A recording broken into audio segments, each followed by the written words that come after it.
Bonjour, Dongo, le conseiller, l'agripreneur et le promoteur agricole.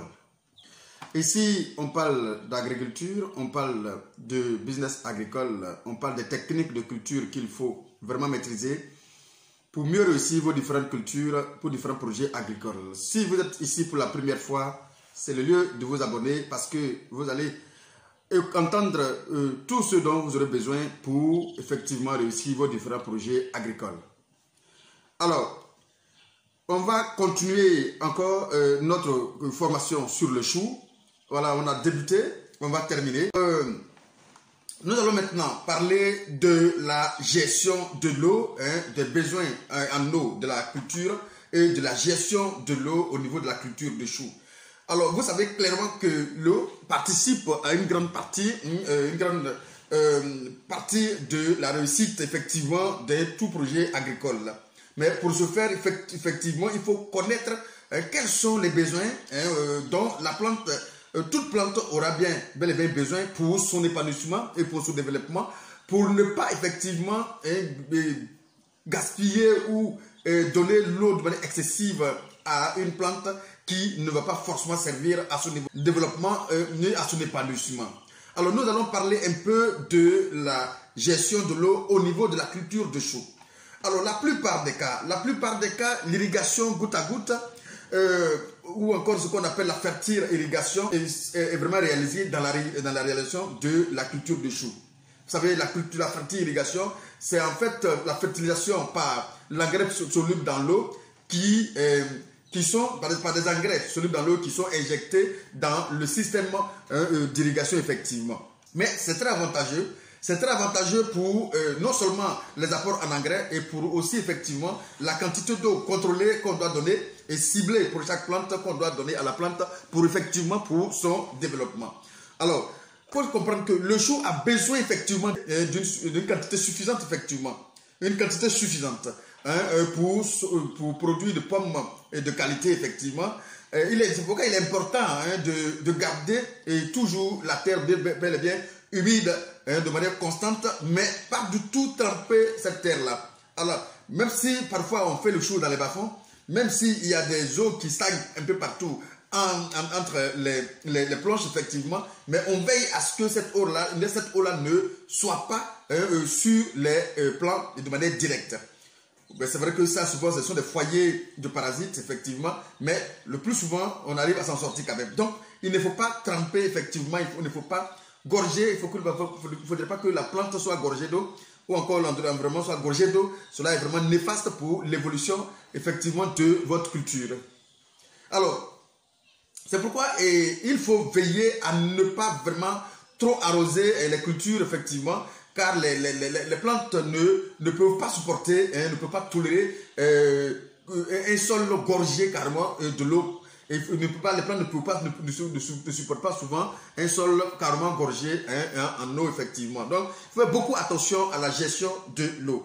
Alors, le chou a besoin, bien évidemment, d'un arrosage régulier pour son développement correct, pour former des pommes fermes et produire des feuillages de très grande quantité. Mais, comme je le dis, il faut vraiment éviter les excès d'eau. Pour la culture du chou extérieur, par exemple, on peut utiliser effectivement un système d'irrigation par aspersion, mais attention à un système d'irrigation par aspersion. Si vous n'êtes pas vraiment un professionnel, évitez les systèmes d'irrigation par aspersion pour ne pas vraiment provoquer d'autres problèmes de bactéries ou de champignons sur votre chou qui va vraiment ravager votre chou en espace de peu de temps.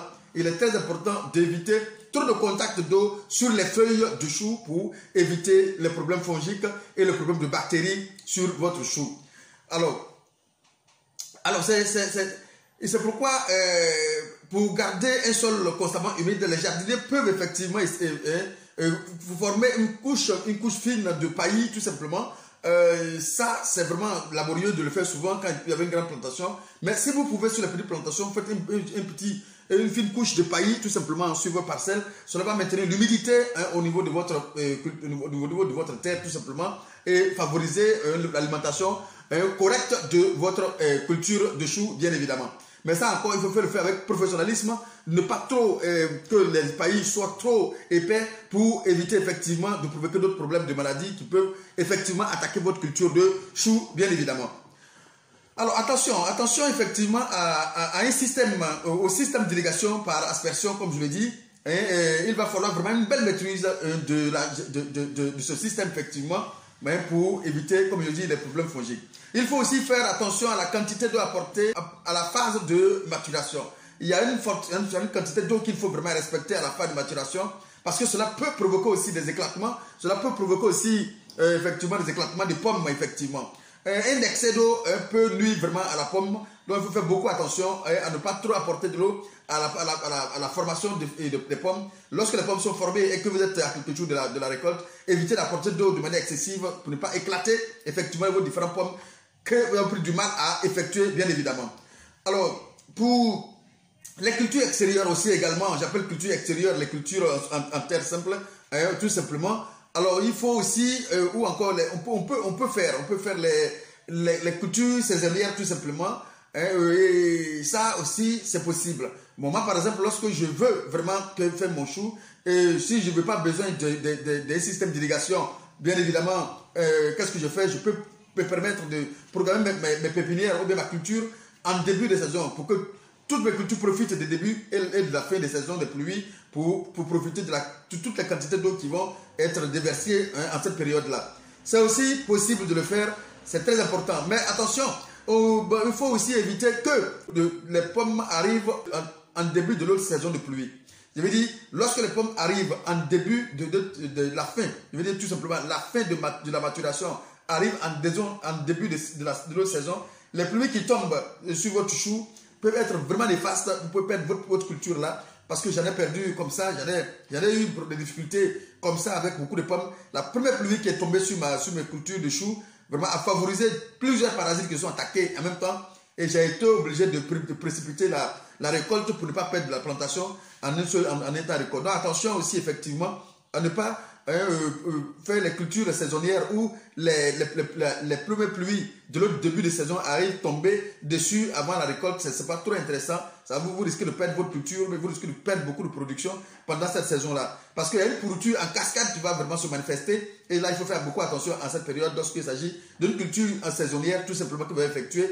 Alors, quand la saison finit, il faut que, bien évidemment, vos pommes soient à mesure d'être vendues, d'être récoltées, pour ne pas que l'autre début de saison de pluie vienne tomber dessus, tout simplement. C'est très, très, très mauvais pour les pommes de chou, bien évidemment.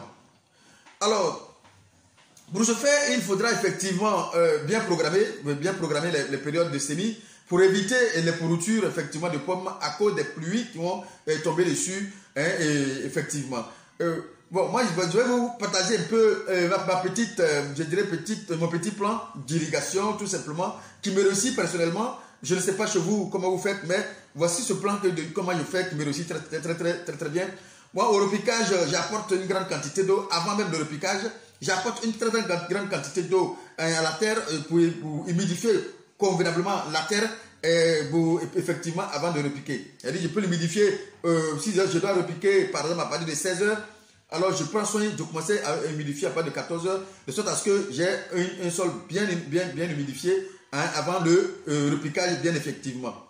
Alors, le même jour, effectivement, si mon sol, je sens que ça a été vraiment bien humidifié et que je n'ai pas besoin d'arrosage après, effectivement, le repiquage, je laisse carrément et le lendemain matin, très tôt, je peux faire un premier arrosage, effectivement, de mes plants qui ont été repiqués la veille. Voilà, ça, si vous avez un grand champ, et que vous n'avez pas le temps, en même temps vous finissez de le piquer et puis en même temps bien évidemment qu'on reprend encore l'arrosage, c'est pas aussi évident de le faire effectivement. Même si vous avez ou encore si vous avez un système d'irrigation ou encore de repiquage mécanique, je pense que cela peut marcher, mais dans ce cas-là, si c'est manuel, c'est un peu compliqué. La première semaine, je fais 2 fois, la première semaine, je fais 2 fois l'arrosage, effectivement, j'arrose 2 fois. Le matin, à partir de 5h30, je fais un arrosage. 5h30 jusqu'à 8h, pardon, je peux me permettre de faire un arrosage. Et le soir, de 16h à 18h30, je peux aussi faire un arrosage, effectivement. Ça, c'est la première semaine. Juste le temps pour les plantes de fixer leurs racines, bien évidemment. dans le sol. Et ça, il faut faire cet arrosage-là pour permettre à de nouvelles racines de sortir et de se fixer correctement dans la terre, effectivement. Alors, après la deuxième semaine, je fais un arrosage chaque jour. Après la deuxième semaine, je fais un arrosage chaque jour à partir de 16h. De 16h jusqu'à 18h30, je fais un arrosage tout simplement chaque jour en arrosant avec une très grande quantité d'eau. Et du coup, je peux permettre à la plante a le temps de bien s'alimenter toute la journée et pour attendre l'arrosage qui va venir par la suite après. Voilà. Attention, je le dis encore une fois, il m'arrive de faire des cultures saisonnières, mais pour ce faire, il faut que je programme mes cultures pour que les cultures profitent de la première saison, des premières pluies de chaque saison. Parce que chez moi en Côte d'Ivoire, par exemple, il y a 2 saisons. Voilà, je sais que c'est partout, il y en a 2 saisons, une grande saison et une petite saison. Même si aujourd'hui, il y a une nuance entre les 2 saisons. On ne sait pas qu'est-ce qui est la plus grande saison, qu'est-ce qui est la plus petite saison. Parfois, la plus petite saison dépasse la plus grande saison. Voilà, c'est une parenthèse. Mais je m'arrange pour que les premières pluies tombent effectivement sur mon champ repiqué. Ou bien je profite de la première pluie qui tombe pour repiquer mon champ. Parce que ma pépinière est déjà prête avant le repiquage. Dès les premières pluies, effectivement, je mobilise une équipe qui va faire carrément rapidement le repiquage. Et là, après ça, maintenant, je dis à la nature de me soutenir, effectivement. Et tout ne dépend pas de moi maintenant à 100%. Tout dépend d'une grande partie de la quantité de pluie qui va venir. Mais attention, tout compte fait, je fais toujours un bon rendement. Parce que tout simplement, les quantités d'eau qui viennent sont carrément suffisantes pour pouvoir alimenter ma culture de choux durant tout le temps qu'il va pleuvoir, effectivement. Tenez-vous bien, la culture de choux faire un mois en pépinière, presque 25, je vais dire 21, entre 21 à 1 mois en pépinière, et ensuite 2 mois en terre. Donc ça veut dire que j'ai la possibilité, les 2 mois de pluie, de profiter carrément avec un intervalle de 3 à 4 jours de pluie, là où je suis ou bien là où nous sommes. Je pense que ça peut me permettre effectivement d'avoir la grande quantité d'eau suffisante pour pouvoir effectivement alimenter les cultures jusqu'à la récolte, effectivement. Donc moi personnellement, ça me réussit. Je ne sais pas là où vous êtes, comment ça se passe, mais cette formule me réussit très très bien. Et je pense que si vous n'avez pas la possibilité de le faire avec des systèmes d'irrigation bien sophistiqués, vous pouvez aussi faire la même chose. Ça marche très très bien. Alors, nous allons effectivement arrêter notre formation là. Aujourd'hui, nous allons parler effectivement de l'irrigation, voilà, de comment il faut irriguer la plantation. Alors, effectivement, nous allons aborder la fertilisation par la suite. Mais il faut savoir que l'irrigation est en partie vraiment, je dirais, majoritaire effectivement pour la réussite de votre culture de choux. Il faut faire beaucoup attention à bien irriguer, à bien avoir un bon plan d'irrigation, c'est très important pour éviter effectivement de faire des gâchis ou bien de perdre votre culture en étant un record effectivement. Alors on va s'arrêter là aujourd'hui. À bientôt pour la suite de votre formation sur le chou.